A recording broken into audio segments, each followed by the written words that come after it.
الحمدللہ رب العالمین والصلاة والسلام علی سید الانبیاء والمرسلین والعاقبۃ للمتقین اما بعد فاعوذ باللہ من الشیطان الرجیم بسم اللہ الرحمن الرحیم وما ارسلنا من رسول الا لیطاع باذن اللہ ولو انہم اذ ظلموا انفسہم جاؤک فاستغفروا اللہ واستغفر لهم الرسول لوجدوا اللہ توابا رحیما صدق اللہ مولانا العظیم ان اللہ وملائکتہ یصلون علی النبی یا ایھا الذین آمنوا صلوا علیہ وسلموا تسلیما اللہم صلی علی سیدنا و مولانا محمد وعلی آل سیدنا و مولانا محمد وبارک وسلم صلی علیہ صلاۃ والسلام علیکہ یا سیدی یا رسول اللہ صلاۃ والسلام علیکہ یا سیدی یا حبیب اللہ صلاۃ والسلام علیکہ یا سیدی یا شفیع المذنبین وعلی آلکہ واصحابکہ یا سیدی یا رحمت للعالمین۔ اور ہم نے کوئی رسول نہ بھیجا مگر اس لیے کہ اللہ کے حکم سے اس کی اطاعت کی جائے، اور اگر جب وہ اپنی جانوں پر ظلم کر بیٹھے تھے تو اے حبیب تمہاری بارگاہ میں حاضر ہو جاتے، پھر اللہ سے معافی مانگتے اور رسول بھی ان کی مغفرت کی دعا فرماتے تو ضرور اللہ بہت توبہ قبول کرنے والا مہربان پاتے۔ صدق اللہ مولانا العظیم۔ گزشتہ نشست کے اندر اس آیت کریمہ پر ہم نے اس عنوان پر کچھ احادیث سماعت کی تھی کہ صحابہ کرام کا یہ معمول تھا نبی کریم صلی اللہ علیہ وآلہ وسلم کی حیات ظاہری کے اندر کہ کوئی معاملہ ہو جاتا، کوئی غلطی ہو جاتی تو وہ سرکار کی بارگاہ کے اندر حاضر ہوتے اور سرکار کی بارگاہ کے اندر حاضر ہو کے عرض کرتے کہ حضور آپ ہمارے لیے اللہ کے دربار میں شفاعت کریں، ہمارے لیے آپ اللہ کے دربار میں معافی مانگیں اور ہمارے لیے استغفار کریں، اور پھر سرکار ان کے لیے دعا کرتے، استغفار کرتے تو اللہ کریم انہیں معاف فرما دیتا۔ آج ہم اس آیت کریمہ کا دوسرا حصہ سیکھیں گے۔ یہ تو بات تھی حیات ظاہری کی، یعنی نبی کریم صلی اللہ علیہ وآلہ وسلم جب اس دنیا کے اندر موجود تھے تو صحابہ کا یہ معمول تھا۔ تو یہ آیت مقید نہیں ہے، یعنی اس کے اندر یہ قید نہیں ہے کہ سرکار دنیا میں ہوں تو سرکار کی بارگاہ کے اندر جاؤ تو وہ سفارش کریں گے، شفاعت کریں گے، جب وہ دنیا سے چلے جائیں گے تو پھر سفارش ختم ہو جائے گی، شفاعت ختم ہو جائے گی۔ اس طرح کی کوئی قید اس آیت کے اندر موجود نہیں ہے،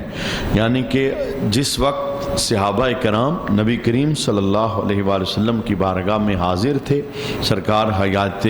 ظاہری کے ساتھ تھے، تو حضور کی بارگاہ میں حاضر ہو کے سفارشیں طلب کرتے، شفاعت طلب کرتے اور آقا حضور سے بخشش کی دعائیں کرواتے۔ اور جب سرکار دنیا سے تشریف لے گئے، یعنی قبر کے اندر روضہ انور کے اندر محبوب جلوہ گر ہوئے، تو پھر صحابہ کا معمول یہ تھا کہ جب کبھی کوئی معاملہ ہو جاتا تو وہ سرکار کی قبر کی طرف رجوع کرتے اور حضور رحمت عالم صلی اللہ علیہ وآلہ وسلم کے توسل سے اللہ کی بارگاہ کے اندر وہ سوال کرتے، بخشش طلب کرتے اور معافی مانگتے تو اللہ تعالیٰ ان کے گناہوں کو معاف فرما دیتا۔ تیسری بات یہ کہ وہ لوگ جو روضہ رسول پہ حاضر نہیں ہو سکتے، اسباب نہیں ہیں اور بظاہر وہ دنیا کے کسی اور کونے میں ہیں، وہاں وہ پہنچ نہیں سکتے، تو ان کے لیے بھی اس آیت کا فیض موجود ہے، وہ جدھر ہیں جہاں ہیں نبی کریم صلی اللہ علیہ وآلہ وسلم کا توسل پیش کریں اللہ کے دربار کے اندر، تو اللہ ان کی اس آرزو کو، اس دعا کو، اس عرضی کو محبوب کے وسیلے سے شرف قبولیت عطا فرمائے گا۔ چونکہ حدیث شریف کے اندر یہ جملہ بھی موجود ہے، ہمیں ایک حکم ہے شرع کا کہ جب ہم اپنے گھروں کے اندر داخل ہوتے ہیں تو ہمیں بلند آواز کے ساتھ سلام کرنا چاہیے اہل خانہ کو۔ بہت پیاری سنت ہے نبی کریم صلی اللہ علیہ وآلہ وسلم کی، اور گھر میں خیر و برکت کا اس سنت کے ذریعے بہت عمل دخل ہوتا ہے۔ شیاطین سے بندہ محفوظ رہتا ہے، لڑائی جھگڑوں سے بندہ محفوظ رہتا ہے، بے برکتی نحوست سے بندہ محفوظ رہتا ہے۔ اگر گھر کا ہر فرد اس بات کی عادت ڈال لے، اس سنت پر عمل پیرا ہو جائے، جب جب اپنے گھر میں داخل ہو تو وہ سلام پیش کرے۔ اور یہ الفاظ کتنے خوبصورت الفاظ ہیں۔ جب نبی کریم صلی اللہ علیہ وآلہ وسلم کے دربار کے اندر عمیر حاضر ہوئے تھے مکہ سے مدینہ شریف کے اندر، ابھی انہوں نے کلمہ نہیں پڑھا تھا، حالت کفر میں تھے، بعد میں سرکار کی غیب کی خبر سن کر انہوں نے کلمہ پڑھ لیا تھا، لیکن جب وہ حالت کفر میں تھے تو انہوں نے کافرانہ سلام کیا، یعنی جو کافر کیا کرتے تھے اور کافروں کا جو کلچر تھا، انہوں نے کہا کہ آپ کی صبح خیر والی ہو جائے۔ تو نبی کریم صلی اللہ علیہ وآلہ وسلم نے جواب کے اندر کیا ارشاد فرمایا؟ کہا میں اس طرح جواب نہیں دوں گا جس طرح تو نے اپنے طریقے کے مطابق مجھے صبح کی خیر کی بات کی ہے، چونکہ ہم مسلمان ہیں اور رب نے ہمیں جو سلام دیا ہے یہ جنتیوں کا سلام رب نے عطا فرمایا ہے۔ یہ جو ہمیں الفاظ دیے گئے السلام علیکم ورحمۃ اللہ، یہ جنتیوں کا سلام ہے، یہ ادھر کا کلام ہے جو اللہ نے ہمیں عطا فرمایا۔ اور کتنی خوبصورت دعا ہے کہ گھر کا کوئی بھی فرد گھر کے دروازے پہ پہنچ کے جب یہ کلمہ بولتا ہے السلام علیکم، تو معنی کیا ہوتا ہے؟ اے گھر والو تم پر سلامتی ہو جائے۔ اور اگر الفاظ آگے بڑھا دے ورحمت اللہ، اے گھر والو تم پر اللہ کی رحمت ہو جائے، اور مزید اگر الفاظ آگے بڑھا دے وبرکاتہ، اے گھر میں بسنے والو رب تمہیں برکت عطا فرمائے۔ یعنی بار بار جب اس کا تکرار ہوگا، اور نبی کریم صلی اللہ علیہ وآلہ وسلم اس بات کی طلب بھی رکھتے تھے کہ ایک بار نہیں۔ ایک صحابی نے عرض کیا رسول اللہ صلی اللہ علیہ وآلہ وسلم میری والدہ بیمار ہیں، میں کام کاج بھی کرتا ہوں، بار بار مجھے گھر میں آنا ہوتا ہے ماں کی خبر گیری کے لیے، جاتا ہوں پھر آتا ہوں، جاتا ہوں پھر آتا ہوں، تو کیا حضور میں جتنی بار آؤں اتنی بار سلام کروں؟ تو میرے حبیب نے کیا ارشاد فرمایا؟ فرمایا ہر بار تجھے سلامتی کی ضرورت ہے، جتنی بار آ اتنی بار گھر کے دروازے میں داخل ہوتے ہوئے سلام کر۔ یعنی یہ اتنا رحمت مآب عمل ہے، میں اس سے بڑھ کر اس کا رحمت مآب ہونا بتانا چاہتا ہوں۔ بندہ اپنے گھر میں داخل ہوا، گھر میں تالا لگا ہوا تھا اور اسے پتا ہے کہ تالا میں ہی کھول رہا ہوں، اندر کوئی اور موجود نہیں ہے، میں ہی پہلا بندہ اندر انٹر ہو رہا ہوں، تو اب کیا میں سلام کروں کہ نہ کروں؟ نبی کریم صلی اللہ علیہ وآلہ وسلم کی حدیث ہے، آقا حضور ارشاد فرماتے ہیں جب گھر میں کوئی بھی نہیں ہے تب مجھ محمد پر سلام بھیجو، اس لیے کہ مومنوں کے گھروں میں مجھ محمد کی روح موجود ہوتی ہے۔ یعنی یہ حدیث شریف کے لفظ ہیں، برکت کے لیے سن لیں، روح النبی صلی اللہ علیہ وآلہ وسلم حاضرۃ فی بیوت آل الاسلام، نبی کریم صلی اللہ علیہ وآلہ وسلم کی روح آل اسلام کے گھروں کے اندر موجود ہوتی ہے۔ یعنی روزے تک جو حاضر نہیں ہو سکتا، یہ بیچ کی جو دوریاں ہیں اسے وہاں پہنچنے نہیں دیتی، اسباب نہیں ہیں، تو اسے دور جانے کی حاجت نہیں ہے، وہ جہاں ہے جدھر ہے توسل محمد عربی کا پیش کرے گا، رب ادھر ہی اسے اپنی رحمت عطا فرمائے گا۔ تو میں یہ بھی بتانا چاہتا ہوں کہ یہ خالی یہ کوئی خطیبانہ جملہ نہیں ہے، بلکہ صحابہ کرام کا معمول تھا کہ جب سرکار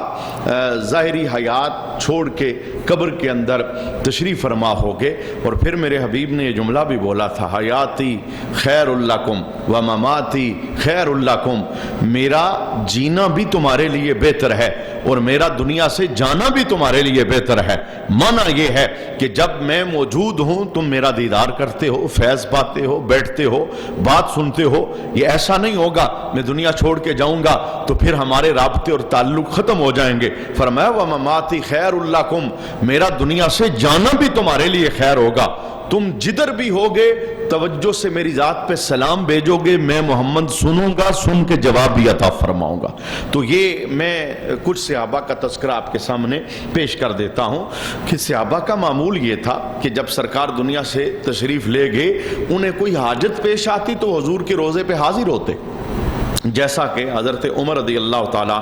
عنہ کا دور خلافت تھا۔ تو آپ کے دور خلافت کے اندر قحط ہو گیا، بارش نہیں برس رہی تھی، تو حضرت عمر رضی اللہ تعالی عنہ کے ایک غلام تھے، صحابی رسول ہیں، ان کا نام تھا حضرت بلال بن حارث۔ وہ روزہ رسول پہ حاضر ہوئے اور آقا حضور رحمت عالم صلی اللہ علیہ وآلہ وسلم کے روزے پہ حاضر ہو کے انہوں نے عرض کی، یا رسول اللہ صلی اللہ علیہ وآلہ وسلم، امت ہلاک ہو رہی ہے، بارش کا ایک قطرہ زمین پر نہیں آ رہا، آپ دعا کریں امت کے لیے تاکہ رب بارش عطا فرما دیں۔ اب صحابی ہیں، کوئی عام بندہ نہیں ہے، حضرت بلال بن حارث صحابی رسول ہیں، روزہ رسول پر جا کر استغاثہ کرتے ہیں، نبی کریم صلی اللہ علیہ وآلہ وسلم کی بارگاہ میں عرض کرتے ہیں کہ حضور آپ دعا کریں تاکہ اللہ بارش عطا فرما دے۔ یعنی کوئی شرک کا شائبہ نہیں تھا، کوئی بدعت کی بات نہیں تھی، کوئی اس طرح کا ان کے عقیدے کے اندر ذرا بال برابر کوئی فرق نہیں تھا، چونکہ ایمان والے لوگ تھے اور اتنے اونچے لوگ تھے جو وہ سمجھتے تھے کوئی اور بندہ اس بات کو نہیں سمجھتا تھا۔ جس وقت حضرت بلال بن حارث نے نبی کریم صلی اللہ علیہ وآلہ وسلم کے قبر انور کے پاس ہو کر یہ عرضی پیش کی کہ حضور آپ دعا کریں تاکہ اللہ بارش عطا فرمائے، تو حضرت بلال بن حارث کہتے ہیں کہ میں دعا مانگ کے جس وقت چلا گیا میں سویا تو خواب کے اندر رب نے مجھے آمنہ کے لال کا دیدار عطا فرمایا، اور یہ دیدار کتنا رحمت معاب ہے۔ حدیث میں جملہ موجود ہے، نبی کریم صلی اللہ علیہ وآلہ وسلم نے فرمایا من رعانی فی المنام فقد رعا الحق، جس نے مجھے خواب میں دیکھا حق اس نے مجھے ہی خواب میں دیکھا ہے، اس لیے کہ میری صورت میں شیطان نہیں آ سکتا، کائنات بھر کی صورتیں بدل سکتا ہے، پر میں جس کے خواب میں آؤں اس کے خواب میں ہی آتا ہوں۔ تو حضرت بلال بن حارث کہتے ہیں نبی کریم صلی اللہ علیہ وآلہ وسلم خواب میں آئے، چونکہ انہوں نے روزے پہ جا کے سفارش پیش کی تھی، عرضی پیش کی تھی کہ اللہ کے دربار میں دعا کریں اللہ بارش دے دے، امت ہلاک ہو رہی ہے۔ تو بلال بن حارث کہتے ہیں کہ سرکار نے خواب میں آ کے مجھے بتایا کہ اے بلال بن حارث جا کے عمر کو خبر دو کہ رب ابھی ابھی آسمان سے بارش عطا فرمائے گا، اور بلال بن حارث کہتے ہیں کہ میں نے بشارت دی، وہ خوشخبری جا کے سنائی، آسمان سے چھما چھم رحمت کی بارش برسنے لگی۔ اور دوسرا پیغام بھی سرکار نے جناب عمر کے لیے دیا، وہ پیغام کیا تھا؟ بلال بن حارث کہتے ہیں کہ نبی کریم صلی اللہ علیہ وسلم نے مجھے خواب کے اندر کہا کہ عمر کو بتانا کہ نرمی کا معاملہ اختیار کرے، کیونکہ امیر المومنین حضرت عمر رضی اللہ تعالی عنہ بڑے جلال والے تھے، سرکار کے مبارک دور میں بھی اور سرکار کے بعد بھی آپ کا جلال بڑا معروف اور مشہور تھا۔ یعنی کافر تو کافر ہیں، شیطان جو چھپا ہوا دشمن ہے اس کے متعلق یہ ہے یہ جناب عمر کا راستہ چھوڑ دیتا تھا، جن راہوں سے جناب عمر گزرتے تھے یہ راستہ بدل جاتا تھا، اور کائنات بھر کے لوگوں کی خون کی رگوں کے اندر شیطان ساتھ دوڑتا ہے لیکن جناب عمر پر شیطان کا زور نہیں چلتا تھا، یعنی اتنا جلال والا بندہ تھا۔ تو بلال بن حارث نے اپنا یہ خواب جناب عمر رضی اللہ تعالیٰ عنہ کے سامنے پیش کیا، تو جناب عمر رضی اللہ تعالیٰ عنہ رو پڑے اور رو کے آپ نے یہ جملہ بولا کہ یا رب میں کوتاہی نہیں کرتا مگر اسی چیز میں جس میں میں عاجز ہو جاتا ہوں، یعنی کبھی مجھ سے سختی ہو جاتی ہے اور معاملہ سخت ہو جاتا ہے، مولا میں جان بوجھ کے نہیں کرتا، بس وہاں پر ہی کرتا ہوں جہاں میں عاجز آ جاتا ہوں، میری برداشت نہیں ہوتی۔ اور پھر اس بات پر آپ یعنی انہیں اس بات کا احساس ہوا کہ بلال بن حارث نے جو خواب دیکھا ہے، نبی کریم صلی اللہ علیہ وسلم کی زیارت کی ہے، بارش کا پیغام بھی ملا ہے، ساتھ میرے نام بھی پیغام آیا کہ عمر نرمی اختیار کرنا، معنی کیا تھا کہ اس آیت کا تعلق خالی زندگی کے ساتھ خاص نہیں تھا، سرکار روزے میں پہنچ چکے ہیں، صحابہ سرکار کے جانے کے بعد بھی سرکار کے ساتھ توسل والا رشتہ جوڑ کے بیٹھے ہوئے۔ یہ ایک حدیث میں نے آپ کے سامنے پیش کر دی۔ اسی طرح کا ایک معاملہ ہوا ام المومنین ام عائشہ صدیقہ رضی اللہ تعالی عنہا کے مبارک دور کے اندر، مدینہ شریف کے اندر بارش نہیں ہو رہی تھی، تو لوگ آپ کے پاس حاضر ہوئے کہ آپ مومنوں کی ماں ہیں، نبی کریم صلی اللہ علیہ وآلہ وسلم کی پیاری زوجہ ہیں، اور آپ کو یہ شرف حاصل ہے کہ جب سرکار دنیا سے گئے تو حضور کا سر آپ کی گود میں تھا۔ آپ کو یہ شرف حاصل ہے کہ جب سرکار دنیا سے گئے تو آخری مرتبہ سرکار کے لعاب سے آپ کا لعاب ملا۔ آپ کو یہ شرف حاصل ہے کہ قیامت تک اللہ کریم نے نبی کریم صلی اللہ علیہ وسلم کے مسکن کے لیے آپ کے حجرے کا انتخاب کیا ہے، جو حضور کا روزہ ہے، اما عائشہ کا حجرہ ہے۔ یہ قیامت تک یہ عاشقوں کی آنکھوں کو ٹھنڈک دیتا رہے گا۔ تو لوگ حاضر ہو گئے اما عائشہ صدیقہ رضی اللہ تعالی عنہا کے پاس کہ اے مومنوں کی ماں، اے نبی کی پیاری زوجہ، آپ ہمارے لیے بارش کا انتظام کروا دیں، بارش نہیں ہو رہی، مخلوق پریشان ہے۔ اب ذرا دیکھیے کہ آپ نے بارش کا کیسے اہتمام کروایا۔ آپ نے کیا کہا؟ آپ نے کہا ایسا کرو، چونکہ روزہ انور حضور کی قبر انور پر چھت پڑا ہوا تھا،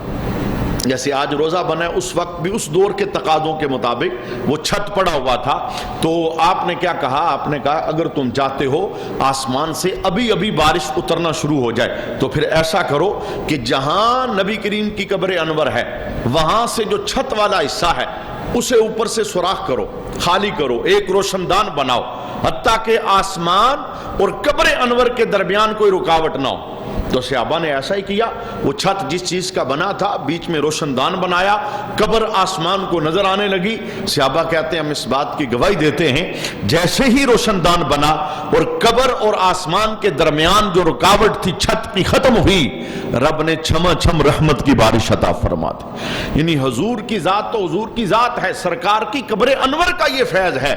کہ جب آسمان دیکھتا ہے تو وہ بارش برسانا شروع کر دیتا ہے۔ یہ میں نے آپ کے سامنے مزید ایک واقعہ کہ سرکار کے صحابہ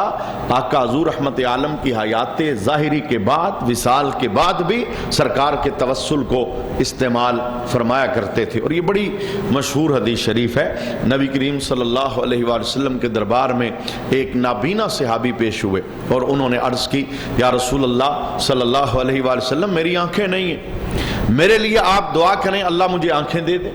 اب چاہتے سرکار تو دعا کرتے فوراً آنکھیں واپس آ جانی، کیونکہ یہ فیض اللہ نے محبوب کو عطا فرمایا۔ اور ایسا نہیں تھا کہ محبوب کریم علیہ السلام کی بات رب العالمین ٹال دیتا تھا، نہیں، آقا حضور رحمت عالم صلی اللہ علیہ وسلم کا مقام مرتبہ یہ تھا، کبھی ایسا ہوا ہی نہیں کہ ہاتھ اٹھے ہوں اور ہاتھ خالی آگے ہوں، بلکہ بیماروں کو میرے حبیب یہ آپشن بھی دیتے تھے، تم چاہتے ہو تو میں دعا کروں بیماری دور ہو جائے گی، اور اگر تم صبر کرتے ہو تو میں محمد بدلے میں تمہیں جنت کی گارنٹی عطا فرماتا ہوں۔ یہ صحیح حدیث کے اندر موجود ہے۔ وہ امرا سودا کالے رنگ کی عورت جسے مرگی کا دورہ پڑتا تھا، وہ آقا حضور کے دربار میں پیش ہوئی کہ یا رسول اللہ مجھے مرگی کا دورہ پڑتا ہے، میرے لیے دعا کریں میری یہ بیماری ختم ہو جائے۔ تو آقا حضور نے اس عورت کو آپشن دیا، تو چاہے تو میں دعا کروں گا آئندہ کبھی مرگی کا دورہ نہیں پڑے گا، اور اگر تو صبر کرے تو مجھ محمد سے بدلے میں جنت لے لے۔ سودا کر لے، جنت لینا چاہتی ہے یا کہ اس مرگی کے دورے کو ختم کروانا چاہتی ہے۔ وہ صنف نازک تھی عورت، لیکن اس نے فیصلہ بڑا عالی کیا۔ اس نے کہا زندگی چند روزہ زندگی ہے، یہ بیت جائے گی، میں مرگی کے دورے کو ختم نہیں کروانا چاہتی، حضور مجھے یہ بیماری ہوتی رہے، یہ دورہ پڑتا رہے، آپ اپنی زبان سے میری جنت کو پکا فرما دیں۔ اور جب سرکار نے بڑے مجمع میں اس کی جنت کا اعلان کیا، صحابہ آپس میں یہ بات کیا کرتے تھے، کہتے تھے لوگو اگر کسی نے جنتی عورت کی زیارت کرنی ہے ہم کروا سکتے ہیں، اس لیے کہ جس محفل میں اسے جنت کا ٹکٹ مل رہا تھا ہم اس محفل کے چشمدید گواہ، ہم وہاں پر موجود تھے۔ اور پھر امرا سودا نے ایک اور عرضی بھی پیش کی تھی، یا رسول اللہ یہ تو میرا کام ہو گیا، میں صبر کروں گی، میری جنت پکی ہو گئی، میرے ساتھ ایک کرم اور بھی کر دیں، آپ رب سے دعا کریں، چونکہ اللہ آپ کی مانتا ہے، آپ رب سے دعا کریں جب مجھے مرگی کا دورہ پڑتا ہے، میں مردوں کے بیچ میں کبھی گر جاتی ہوں، میرا پردہ خراب ہو جاتا ہے، بعد میں جب مجھے ہوش آتا ہے تو مجھے بڑی حیا آتی ہے، حضور میں بے بس ہوں اس بات میں، آپ رب سے دعا کریں جب بھی میری مرگی کا دورہ مجھے پڑے میرا پردہ خراب نہ ہو۔ اور کتنا رب کے دربار میں مقام اور مرتبہ ہے میرے حبیب کا۔ آپ نے ہاتھ اٹھا دی رب کے دربار میں، مولا آج کے بعد جب کبھی اسے دورہ پڑے تو اس کا پردہ درست کرنے کے لیے اس کے اوپر ایک فرشتے کو مقرر فرما دے. اور صحابہ کہتے ہیں رب کی عزت کی قسم بارہا اس کے بعد بھی وہ بیمار ہوئی, انہیں مرگی کا دورہ پڑا, لیکن کبھی ان کا پردہ خراب نہیں ہوا. کیوں؟ ان کے پردے کی حفاظت کی دعا یہ میرے حبیب کی زبان سے نکلی تھی. تو وہ صحابی آگے کہنے لگے یا رسول اللہ آنکھیں نہیں ہیں, آپ دعا کریں اللہ مجھے آنکھیں دے دے. سرکار چاہتے دعا کرتے آنکھ واپس آ جاتی, لیکن چونکہ حضور رحمت عالم ایک بندے کو سامنے رکھ کر قیامت تک کے لوگوں کو وظیفہ دیتے تھے, سامنے ایک ہوتا تھا بلا پوری امت کا ہو جاتا تھا. میرے محبوب کریم علیہ السلام نے ایک طریقہ بتایا,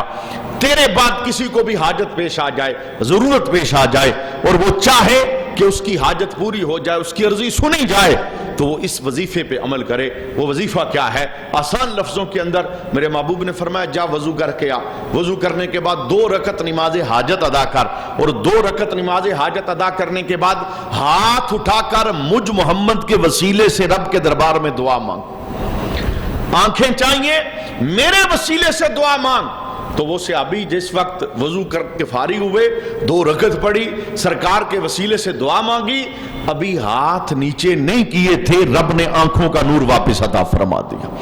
اب یہ وظیفہ خالی ان کے ساتھ خاص نہیں تھا, سرکار نے تو دنیا چھوڑ کے جانا تھا, حضور کے عہد لگا کے نہیں گئے تھے کہ خالی میرے ہوتے ہوئے ایسا کرنا, میں چلا جاؤں تو ایسا نہ کرنا. صحابہ کہتے ہیں حضرت عثمان غنی کے دور کے اندر ایک بندہ جناب عثمان غنی کے پاس بار بار آ رہا تھا, اس کا کام نہیں ہو رہا تھا, وہ وہاں پہنچ نہیں پا رہا تھا, اس کی عرضی سنی نہیں جا رہی تھی, بار بار آتا واپس ہو جاتا, بار بار آتا واپس ہو جاتا. ایک صحابی سے راستے میں ملاقات ہوئی, پوچھا بھئی کیا ہوا؟ کہا میں بار بار آ رہا ہوں, میرا کام نہیں بن رہا. انہوں نے کہا میں تمہیں وہ وظیفہ بتاؤں جس وظیفے کی وجہ سے کام بن جاتے ہیں, جس وظیفے کی وجہ سے حاجتیں پوری ہو جاتی ہیں. دور عثمان غنی کا ہے, جناب بکر کا دور گزر چکا, جناب عمر کا دور گزر چکا, سرکار کو وصال کیے ہوئے کتنے سال بیت گئے. اس صحابی نے یہی وظیفہ بتایا, کہا جا 2 رکعت حاجت کی نفل پڑھ, وضو کر 2 نفل پڑھ, اس کے بعد محمد عربی کے وسیلے سے رب کے دربار میں اپنی حاجت پیش کر, فوراً تیری حاجت پوری ہو جائے گی. اس بندے نے وہی کام کیا تو جناب عثمان غنی نے خود بلوا کر اس کی حاجت کو پورا فرما دی. کہنے کا معنی یہ کہ نبی کریم صلی اللہ علیہ وآلہ وسلم کا توسل, حضور کی بارگاہ میں حاضری, سرکار کا استغاثہ, سرکار سے شفاعت کی طلب کرنا, یہ صحابہ کا معمول تھا. میں مزید ایک حدیث آپ کے سامنے پیش کر دیتا ہوں. آقا حضور رحمت عالم صلی اللہ علیہ وآلہ وسلم کے ایک پیارے صحابی ہیں حضرت ابو ایوب انصاری, اور آج بھی آپ کا مزار وہ رحمتیں بانٹ رہا ہے. اور یہ وہ بلند مقدر صحابی ہے, جب میرے حبیب ہجرت کی رات وہ مکہ شریف سے گزرتے گزرتے مدینہ پہنچے اور سواری کے اوپر سرکار بیٹھے تھے, اور لوگ اپنے گھروں کو کھول کے بیٹھے تھے کہ سرکار کرم کریں, ہمارے گھر کے اندر ڈیرا لگائیں. اور ابو ایوب انصاری گھر کے دامن کے اندر بیٹھ کے رو رہے تھے, اور میرے حبیب نے کہہ دیا تھا میری سواری کی لگام چھوڑ دو, ہاذہی مامورۃن, یہ مامور ہے, اسے پتہ ہے میں نے کہاں جا کے بیٹھنا ہے. اور صحابہ کہتے ہیں ہم نے لگام کو چھوڑ دیا, سواری دوڑنے لگی, لوگ پیچھے بھاگنے لگے, کہاں جا کے اونٹنی بیٹھے گی, اور ہم نے دیکھا کہ اونٹنی جا کے ابو ایوب انصاری کے دروازے پہ بیٹھ گئے. یعنی ابو ایوب انصاری یہ مقدر والا بندہ تھا جنہیں سرکار کی مہمان نوازی کا شرف حاصل ہوا. اور پھر اللہ اکبر اللہ اکبر, یہ اتنے رحمت معاب ان کا محبت والا عمل تھا کہ جن ایام کے اندر سرکار ان کے گھر میں مہمان تھے ہجرت کے وقت, تو حضور کو کھانا پیش کیا جاتا, جس پلیٹ میں سرکار کھانا تناول کرتے تو ابو ایوب انصاری اپنی آنکھوں سے دیکھتے رہتے کہ سرکار نے انگلی کہاں پر لگائی. سالن پیش کیا ہے, حضور نے انگلی کہاں پہ لگائی ہے, اور جب سرکار فارغ ہو جاتے وہاں سے کھانا کھاتے اور کہتے مجھے اس بات پہ ناز ہے میں وہاں سے کھانا کھا رہا ہوں جہاں مصطفیٰ کی مبارک انگلیاں لگیں. یہ ان کی محبت تھی, یہ ان کا پیار تھا. اچھا, ابو ایوب انصاری یہ مروان کا دور تھا, یہ جس وقت تسلط تھا اس کا مسلمانوں پر, ظالم بادشاہ تھا. ابو ایوب انصاری روزہ اطہر پر حاضر تھے. حضور رحمت عالم صلی اللہ علیہ وآلہ وسلم کی قبر انور کے ساتھ لپٹے ہوئے تھے, قبر کے ساتھ لپٹے, صحابی ہیں اور بڑے جید صحابی ہیں. جس وقت آپ قبر انور کے ساتھ لپٹے تھے تو اوپر سے مروان آ گیا, بادشاہ تھا، اس کا تسلط تھا. اس نے آ کے ایک جملہ بولا. کیا کہتا ہے؟ کہتا ہے کہ گردن سے پکڑا ابو ایوب انصاری کو، اور ابو ایوب انصاری کو گردن سے پکڑ کے کہنے لگا، اسے تو نہیں پتا تھا کہ کون ہے، چونکہ آپ جھکے ہوئے تھے قبر پر، لپٹے ہوئے تھے قبر پر، تو یہ آیا تو اس نے گردن سے پکڑ کے پیچھے کیا، کہنے لگا تمہیں پتا نہیں کیا کر رہے ہو، یعنی قبر پر جھکے ہو. تو ابو ایوب انصاری رضی اللہ تعالی عنہ نے پیچھے مڑ کے دیکھا،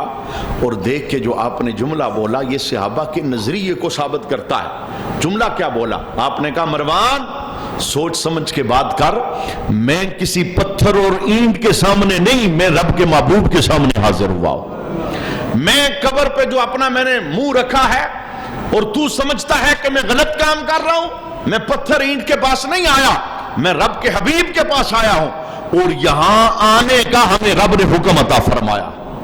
اس موقع پر ابو ایوب انصاری رضی اللہ تعالی عنہ نے ایک حضور کی حدیث بھی سنا دی. وہ حدیث کیا تھی؟ چونکہ یہ نعال بندہ تھا جو مسلمانوں کے اوپر مسلط تھا، بڑا ظالم تھا، تو ابو ایوب انصاری رضی اللہ تعالی عنہ نے سرکار کی حدیث سنائی کہ نبی کریم صلی اللہ علیہ وآلہ وسلم نے ارشاد فرمایا کہ جس وقت تمہارا والی نعال بندہ بنے، تمہارے اوپر جو حاکم ہے نعال ہو، اسے پتہ ہی نہ ہو کہ دین کیا ہے، اسے پتہ ہی نہ ہو کہ رسول کی عظمت اور اہمیت کیا ہے، تو حبیب نے فرمایا دین پر اس وقت رونے کا وقت. جو والی حکمران نعال ہے یہ دین پہ رونے کا وقت، اور اگر حکمران آل ہے فرمایا یہ اچھا وقت ہے، پھر دین پہ رونے کی کوئی ضرورت نہیں. اور اس وقت جو تو ہمارے اوپر مسلط ہے یہ نعال بندہ، یہ تو دین پہ رونے کا وقت. تو یہ صحابہ کرام کا معمول تھا. بلکہ امام مالک کا تذکرہ ہم نے دن کے وقت بھی سنا کہ آپ بہت زیادہ اہتمام فرماتے تھے، بہت زیادہ اہتمام، مسجد نبوی شریف کا احترام، آقا حضور کے روزے کا اہتمام. آپ کا جو درس ہوتا تھا مسجد میں، آہستہ آہستہ بندے بڑھتے گئے، مجمع ہوتا گیا، تو ایک بندے نے آپ کو مشورہ دیا، کہنے لگا آپ ایسا کریں ڈبل بندہ رکھیں. چونکہ کمیونیکیشن کا نظام نہیں تھا، سپیکر وغیرہ اس طرح کی کوئی سب تک آواز برابر پہنچ سکے، تو اس نے مشورہ دیا آپ ایسا کریں ایک بندہ رکھ لیں، ادھر سے آپ بولتے ہیں تو وہ بندہ پھر پچھلوں کو جا کے سنا دے. تو امام مالک نے آگے سے کیا کہا، کہنے لگے یہ جو ڈبل آواز اٹھے گی نا، میں اس آواز کو نبی کریم کی بے ادبی تصور کرتا ہوں، میں کبھی بھی ڈبل بندہ نہیں رکھوں گا، اس لیے کہ جس روزے کے پاس بیٹھ کے میں درس دیتا ہوں ان کا ادب یہ ہے، رب نے ان کی بارگاہ میں آوازیں پست کرنے کا حکم ارشاد فرمایا. اور یہی بادشاہ جو تھا ابو جعفر منصور، جب اس نے بات کرتے ہوئے اپنی آواز کو اونچا کر دیا، بادشاہ تھا، بات کرتے کرتے اس کا لہجہ گرم ہوا، آواز اونچی ہوئی، تو جناب امام مالک نے اسے ڈانٹ دیا. آپ نے فرمایا اپنے لہجے کو دھیما کر، تجھے پتہ نہیں کہ تو کس نبی کے دربار میں حاضر ہے، جس نبی کے دربار میں رب نے آوازوں کو پست کرنے کا حکم ارشاد فرمایا. مانا کیا کہ امام مالک بتا رہے تھے، سمجھا رہے تھے کہ یہ بات خالی سرکار کی ظاہری زندگی کے ساتھ خاص نہیں، آج بھی جو اس عظیم بارگاہ میں حاضر ہوتا ہے اسے اپنی سانس کھینچ کے یہاں چلنا ہے، اسے بولنے کے اندر، آواز کے اندر، لہجے کے اندر نرمی رکھنی ہے، کہیں اس بارگاہ کی بے ادبی نہ ہو جائے. امیر المومنین حضرت عمر رضی اللہ تعالی عنہ، آپ نے دو بندوں کو دیکھا، وہ روضہ رسول کے سامنے وہ آپس میں اونچا کلام کر رہے تھے، اونچی باتیں کر رہے تھے، تو آپ نے آواز نہیں لگائی، پاس کوئی کنکر پڑا تھا، کنکر مار کے انہیں بلایا تاکہ آواز پیدا نہ ہو. اور میں کہتا ہوں یہ جو بارگاہ نبوی کا ادب ہے یہ اللہ نے ترکوں کو عطا فرمایا تھا. یہ جتنی بھی مسجد کے اندر تعمیرات ہوئی ہے آپ تاریخ پڑھ کے دیکھیے کتنا خوبصورت اہتمام انہوں نے کروایا تھا. سب سے پہلے انہوں نے حفاظ تیار کیے، وہ لوگ جن کے سینے کے اندر قرآن پاک محفوظ تھا، پھر ان حفاظ کو یہ کام سکھایا گیا کنسٹرکشن کا،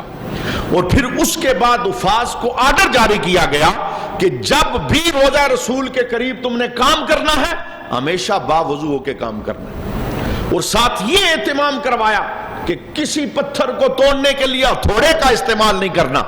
مسجد نبوی میں سرکار کے روضے کے قریب پتھر کے ٹوٹنے کی آواز بھی نہ آئے، جو ٹوٹنے کے ستنے اوزار ہیں دور جنگل کے اندر لے جاؤ، وہاں سے پتھر توڑ کر اور برابر کر کے لگاؤ، آرام سے یہاں پر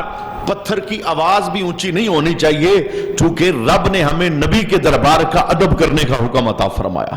وہ بڑے عظیم لوگ تھے، آج بھی وہ نبی کریم صلی اللہ علیہ وآلہ وسلم کا مبارک نام سنتے ہیں تو اپنے سینے پہ ہاتھ رکھ دیتے، جھک جاتے ہیں، ان کی گردنیں جھک جاتی ہیں آقا حضور رحمت عالم صلی اللہ علیہ وآلہ وسلم کے ادب کے اندر۔ تو جناب عمر نے جس وقت دیکھا دو بندے آپس میں اونچی بات کر رہے ہیں تو آپ نے کنکر مار کے انہیں پاس بلایا، آپ نے بلا کے پوچھا بھئی کہاں سے آئے ہو؟ انہوں نے کہا ہم طائف سے آئے، نئے مسلمان تھے، طائف کے علاقے سے آئے تھے۔ تو جناب عمر رضی اللہ تعالیٰ عنہ آپ نے ایک جملہ بولا، آپ نے کہا اگر تم آل مدینہ ہوتے تو میں تمہیں ضرور سزا دیتا،